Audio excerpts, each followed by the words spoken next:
श्री शिवाय नमस्तुभ्यम। हर हर महादेव। पंडित प्रदीप जी मिश्रा द्वारा श्री हनुमान शिव महापुराण कथा हापुड़ उत्तर प्रदेश में शुरू हो गई है। ये कथा 5 दिवसीय शिव महापुराण कथा है जो 5 अक्टूबर से लेकर 9 अक्टूबर 2024 तक चलेगी। 6 अक्टूबर 2024 दूसरे दिन की कथा पूर्ण हो चुकी है। कथा में गुरुजी ने अच्छे उपायों की जानकारी दी, जिसमें से 2 नए उपाय शामिल है। उपाय जानने के लिए वीडियो को अंत तक देखें। 7 अक्टूबर 2024 दूसरे दिन की कथा पूर्ण हो चुकी है। कथा में गुरुजी ने कुल मिलाकर 13 उपाय पत्र और उपयोगी जानकारियाँ दी है। सभी की जानकारी आपको इस वीडियो के माध्यम से प्राप्त होगी। यदि किसी कारणवश आप आज की कथा नहीं सुन पाए हो तो पूरी कथा का रसतत्व आपको इस छोटे से वीडियो के माध्यम से प्राप्त होगा। आइए शुरू करते हैं। कथा शुरू करते ही गुरुजी ने कहा, कल हमने आपसे वर्णन किया था पुरुष मृगा भोलेनाथ का पूजन इतना करते थे कि वह अपने नेत्रों से कभी भी भोलेनाथ के शिवलिंग को छोड़ नहीं पाते। वो सभी शिवलिंग जितने भी शिवलिंग होते उनके सामने आते तो सभी का पूजन करते। और हम ये नहीं कहेंगे कि आपको भी यही करना है या सभी जगह जाकर आपको शिवलिंग का पूजन करना है। आपको तो आपके घर के नज़दीक में जो शिवलिंग है, जो शिवालय है, वहाँ जाकर आपको भोलेनाथ के शिवलिंग का पूजन अर्चन करना चाहिए। अगर आप पूजन अर्चन नहीं कर पा रहे हो तो वहाँ मंदिर के सामने से निकलते समय शिखर का दर्शन करते हुए भी चले जाते हैं। ऐसे में भी आपको शिव की कृपा प्राप्त होती है। बढ़ते हैं कथा की दूसरी विशेष जानकारी की ओर। गुरुजी ने कहा, 2025 में कुंभ के मेले का आयोजन प्रयागराज में होने वाला है और हम वहाँ पर क्यों जाते हैं? क्योंकि हमें वहाँ पर 3 चीज़ों का दर्शन होता है। पहला है पवित्र नदियों का दर्शन, दूसरा है साधु संतों का दर्शन, तीसरा हमारे सनातन धर्म की संस्कृति का दर्शन करते हैं। बढ़ते हैं कथा की तीसरी विशेष जानकारी की ओर। गुरुजी ने कहा, केवल देवतीदेव महादेव ही है जो अपनी पत्नी को बराबर नहीं अपने से ऊपर का स्थान प्रदान करते हैं और अत्यधिक सम्मान करते हैं। और हम आपसे यही कहना चाहेंगे, आपको कभी भी अपनी पत्नी के साथ गाली गलौज अपशब्दों का प्रयोग नहीं करना है। अगर आपको वीरता दिखानी है तो आप बॉर्डर में चले जाओ, वहाँ पर जाकर अपनी वीरता दिखाओ। अपनी पत्नी के सामने घर में कभी भी वीरता मत दिखाओ। बढ़ते हैं कथा की चौथी विशेष जानकारी की ओर। गुरुजी ने कहा, शिव तत्व कहता है कि भक्ति किसे कहते हैं? माला पहन लेना शिव भक्ति नहीं है, तिलक लगा लेना शिव भक्ति नहीं है, बड़े बाल बढ़ा लेना शिव भक्ति नहीं है, कपड़े बदल लेना शिव भक्ति नहीं है, अपना घर छोड़कर कहीं और जाना शिव भक्ति नहीं है, बल्कि अपने जीवन में, अपने जीवन काल में किसी दुखी को तकलीफ में देखो तो उसके आंसू पोंछ दो, और या फिर आप में समर्थ हो तो उसके अनुसार उसकी मदद कर दो। ये शिव भक्ति है। बढ़ते हैं कथा की 5वीं विशेष जानकारी की ओर। मेरी बेटी का जन्म 2014 में हुआ। जन्म से वो मानसिक विकलांग थी। मुंह से लार टपकती रहती, गर्दन टेढ़ी रहती, घसीट कर घर में चलती थी। डॉक्टर ने कह दिया था इसका कोई इलाज नहीं है, वह ऐसे ही रहेगी जीवन भर। आपकी कथा सुनना शुरू किया, पशुपतिनाथ का व्रत किया। पहला पशुपतिनाथ का व्रत जब मैंने किया, जब व्रत करके मैं घर आई तो मैंने अपनी बेटी को आवाज़ लगाई, गुंजन यहाँ आओ। मेरी बेटी पलंग से उठकर पहली बार चलकर मेरे पास आई और अब मेरी बेटी चलने लगी है, सुनने लगी है। मुंह से भी लार जो टपकती थी वो ठीक हो गई है, वो पूरी तरह से ठीक हो गई। इसी का आभार व्यक्त करने कथा पंडाल में आई हूँ। बढ़ते हैं कथा की 6ठी विशेष जानकारी की ओर। गुरुजी ने कहा, हनुमतेश्वर शिवलिंग का वर्णन। लंका में विजय प्राप्ति करने के बाद राम जी जब माता जानकी को लेकर आगे चले तो एक स्थान पर उन्होंने शिव जी का पूजन करने के लिए बैठ गए। हनुमान जी से श्री राम जी ने कहा, एक शिवलिंग लेकर आओ। हनुमान जी शिवलिंग लेने के लिए निकल गए। हनुमान जी जब शिवलिंग लेकर आए तो उन्होंने देखा राम जी पहले ही बालू रेत के शिवलिंग का निर्माण करके उनकी प्राण प्रतिष्ठा कर चुके हैं। हनुमान जी ने कहा, आपने मुझे शिवलिंग लाने के लिए भेजा था और आपने इस बालू रेत के शिवलिंग की स्थापना कर दी। तो इस पर राम जी ने बोला, हनुमान तुम शिव का अंश हो और जब भी हम स्मरण कर रहे हैं तो हर बार बार आकर तुम इस शिवलिंग में समा रहे थे और हम नहीं चाहते कि तुम एक स्थान पर स्थापित रहो, बल्कि हम ये चाहते हैं कि तुम इस संसार में हमेशा रहो और भक्तों के संकट दूर करते रहो। इसके बाद राम जी बोले हनुमान कि अगर तुम फिर भी चाहते हो कि शिवलिंग को हटाकर अपना शिवलिंग रख सकते हो। उस समय हनुमान जी को थोड़ा सा अभिमान आ गया और उन्होंने एक हाथ का उपयोग करते हुए शिवलिंग को हटाने का प्रयास किया। हनुमान जी बालू रेत के शिवलिंग को हिला नहीं पाए। इसके बाद हनुमान जी ने दोनों हाथों का उपयोग करते हुए बालू रेत के शिवलिंग को हटाने का फिर से प्रयास किया, पर बालू रेत के शिवलिंग को वो हिला ही नहीं पाए और खुद ज़मीन पर गिर गए। राम जी ने उन्हें उठाया और कहा कि हनुमान, अब तुम क्या करना चाहते हो?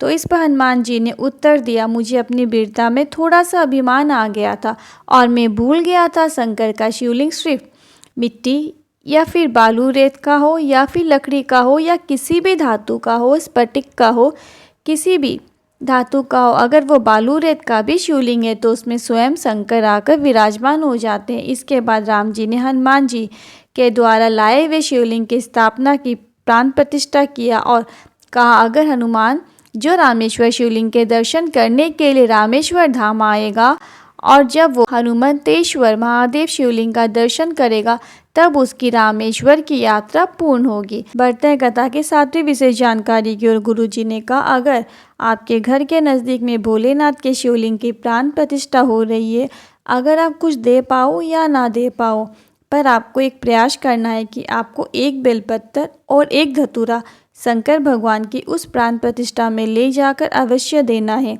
बढ़ते हैं कथा की 8वीं विशेष जानकारी की ओर। गुरु जी ने कहा, सबसे पहले धतूरे को शिवलिंग पर किसने अर्पित किया? इस पर गुरु जी ने उत्तर दिया कि राहु ने सबसे पहला धतूरा शंकर जी को अर्पित किया था, क्योंकि वो क्रोधित प्रवृत्ति का था। और महादेव ने प्रसन्न होकर कहा कि तुम्हें क्या चाहिए? राहु ने कहा, मुझे देवता मार डालेंगे, मुझे आप बचा लीजिए। महादेव ने राहु को अपनी जटाओं में विराजमान किया।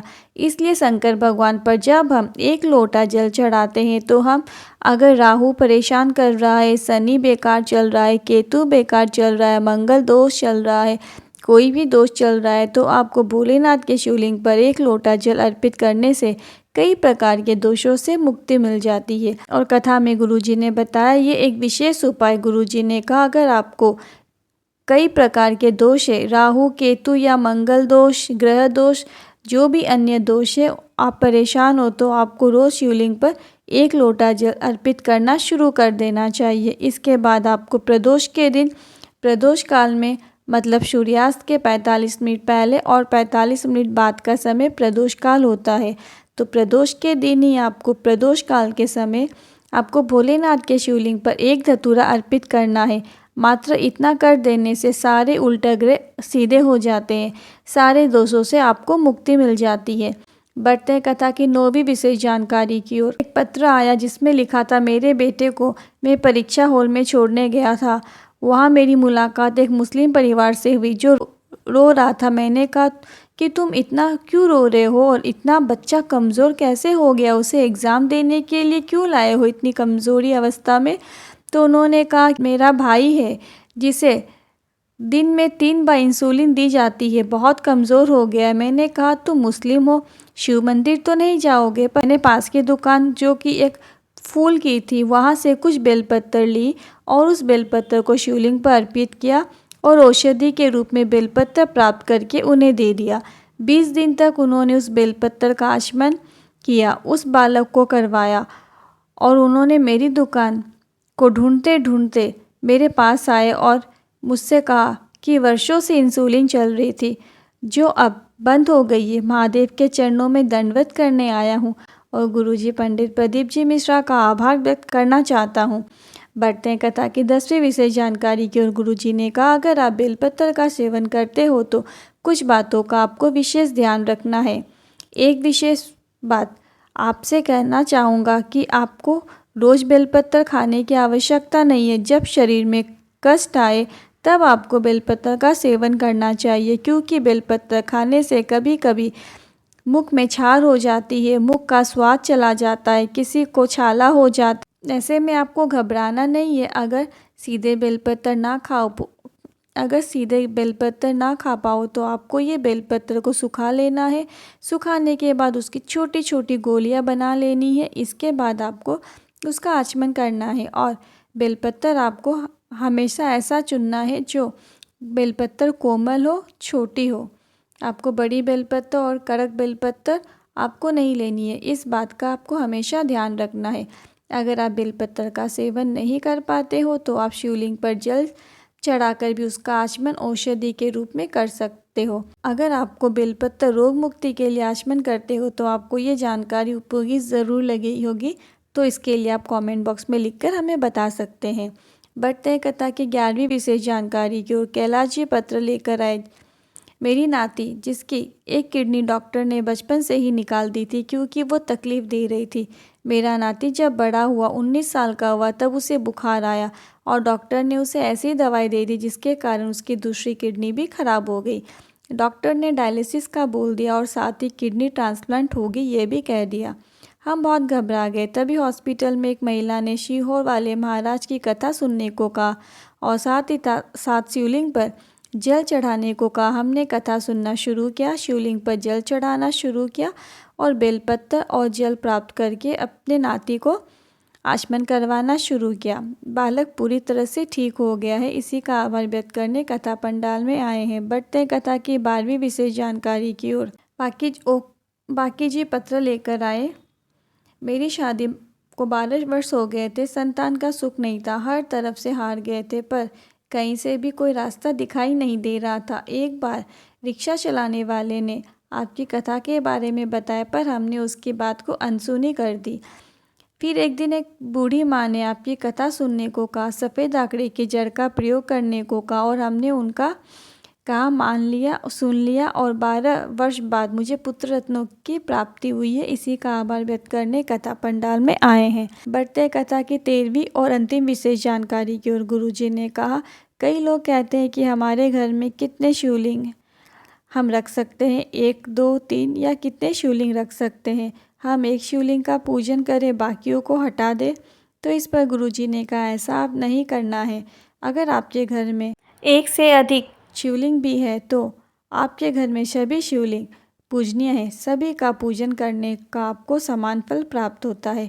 और अगर शिवलिंग खंडित भी हो गया है तो उसे खंडित नहीं माना जाता, क्योंकि शिवलिंग टूट भी जाए, जितने टुकड़े हो जाए, 1000 टुकड़े भी हो जाए तो वो सहस्त्र स्वर शिवलिंग कहलाता है। अखंड ऐश्वर्य है, सभी का आप पूजन कर सकते हैं। उपायों से जुड़े आपके मन में कोई क्वेश्चन है, कोई क्वेरी है तो आप नीचे कमेंट बॉक्स के ज़रिए पूछ सकते हैं।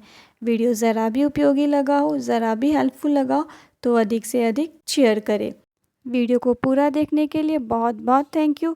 अब यहाँ तक आए हो तो कमेंट में महादेव का कोई सा भी प्यारा सा नाम ज़रूर लिखें। फिर मिलती हूँ नए वीडियो के साथ। श्री शिवाय नमस्तुभ्यम। हर हर महादेव।